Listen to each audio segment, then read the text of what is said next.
এই অপয়া মেয়েটাকে যদি আমি জন্ম না দিতাম তাহলে ভালো হইতো। পেটের মধ্যে থাকতে একবার মনে হয়েছিল শেষ কইরা দিই, কিন্তু দয়া কইরা করিনি, আর আজ সেই দয়ার ফলই ভোগ করতে হচ্ছে। আঁচল দিয়ে চোখ মুখ মুছে কথাগুলো বলছে শাহেদা। পাশে তার বড় বোন বসে আছে।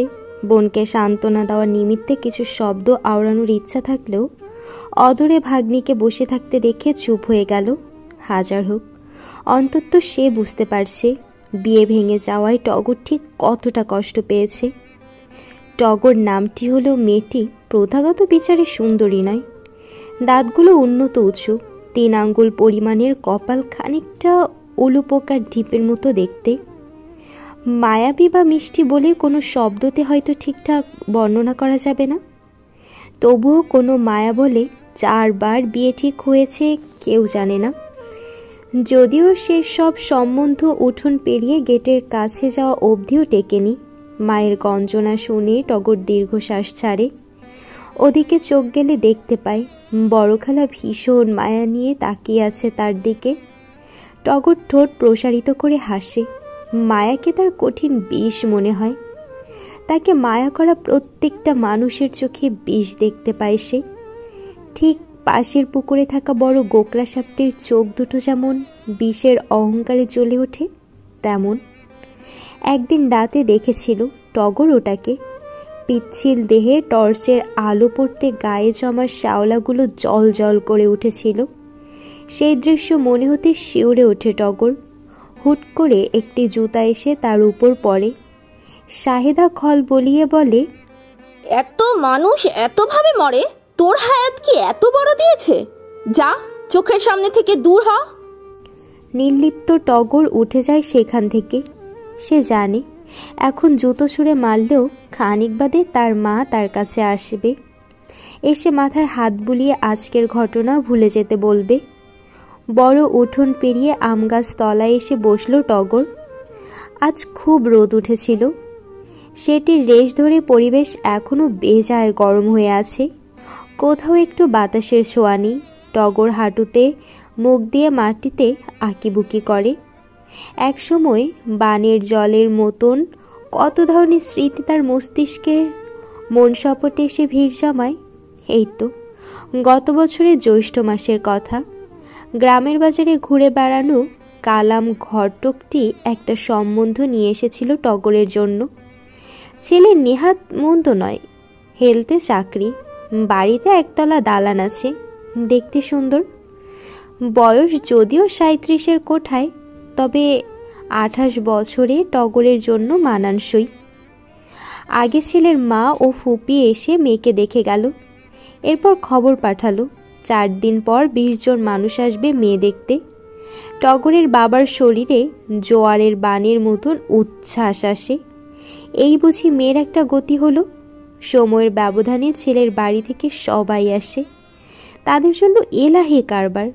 কিন্তু হঠাৎ ছেলে বলল তারই মেয়েকে পছন্দ হয়নি।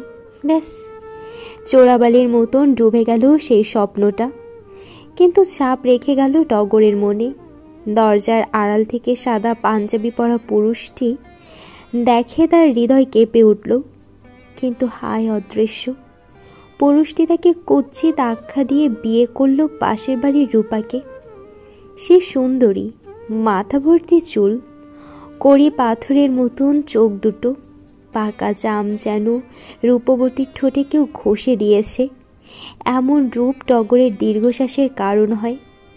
মাঝে মধ্যে সে দেখতে পায় নবদম্পতি রাস্তা দিয়ে হেঁটে যায়, চেয়ে থাকে সেদিকে সে।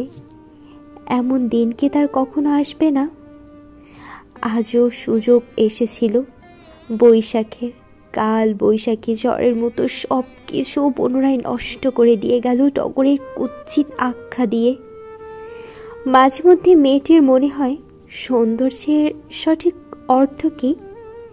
টগরের বাবা রমিজ মিয়া গোমরা মুখে রাতে বাড়ি ফিরল। সে 3 কন্যার জনক।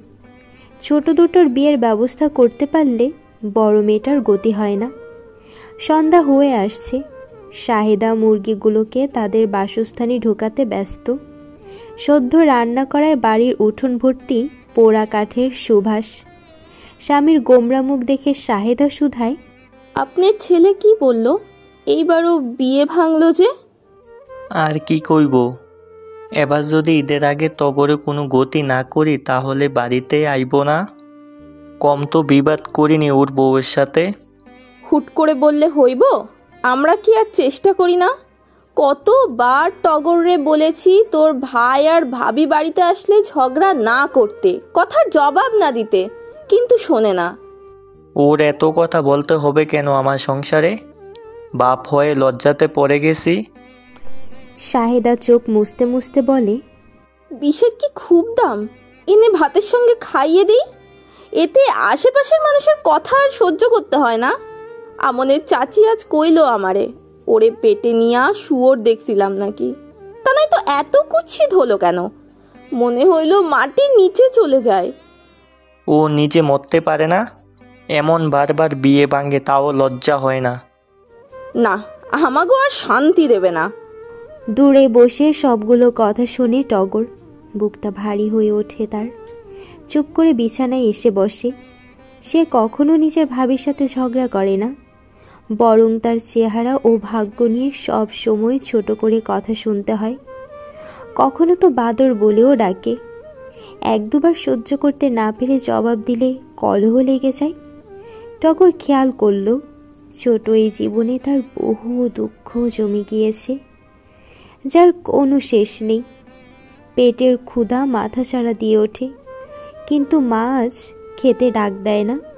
এমনকি খালাও একবারও এলো না। নিজে থেকে যেতে টগরের লজ্জা করে।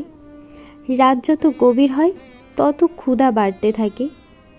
হঠাৎ করে মেয়েটির খেয়াল হয় বিষের থেকে সুস্বাদু তরল পৃথিবীতে নেই। খাওয়ার জন্য মনটা আনচান করে ওঠে। অন্ধকারে হাতড়ে রুমের ভিতর কোথাও পায় না। ছুটে যায় পুকুরের কাছটায়। পূর্ণমাসীর চন্দ্রের আলোতে চারদিকে উজ্জ্বল হয়ে আছে।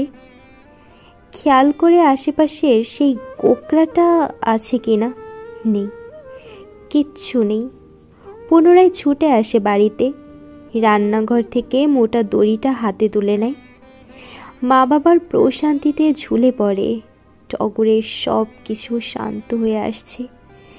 ধীরে ধীরে অন্ধকার ডুবে যায় দুনিয়া।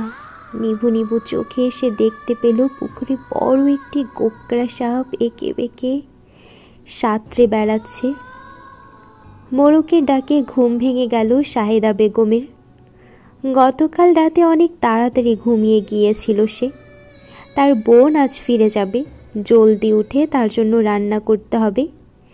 এখনও বিছানা ছাড়েনি, কিন্তু মনে হচ্ছে ভেতরটা খুব ভার হয়ে আছে তার।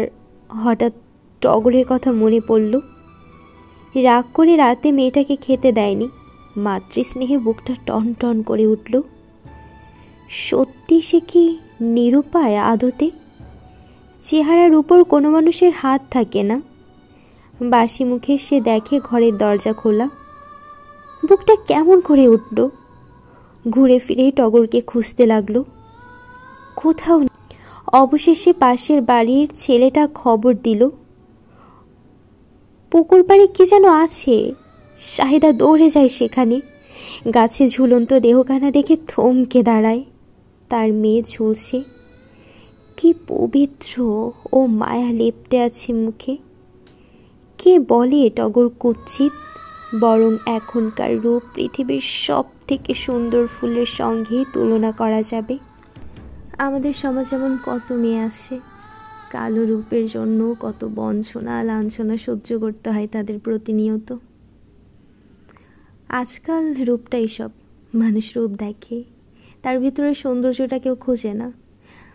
মানুষ ভুলেই যায় সাদা কালো এগুলো হওয়ার পেছনে মানুষের হাত থাকে না। এগুলো আল্লাহ দেয়। আল্লাহর সৃষ্টি কখনো অসুন্দর হয় না। আল্লাহ প্রত্যেকটা মানুষকে, তার প্রত্যেকটা বান্দাকে নিজের মনের মতো করে গড়ে তোলে। আর সেই জিনিসটাকে নিয়ে তাকে কষ্ট দেওয়া অনেক বড় অন্যায়। আমরা মানুষ হয়ে সেটা ভুলেই যাই। কার চেহারা কেমন হবে, সুন্দর না খারাপ, এটা মানুষ ঠিক করে না, এটা আল্লাহই ঠিক করে। আবারও বাস্তবধর্মী একটা গল্প আপনাদের সামনে তুলে ধরা হলো। সবাই জানাবেন কার কেমন লাগলো গল্পটি। ধন্যবাদ।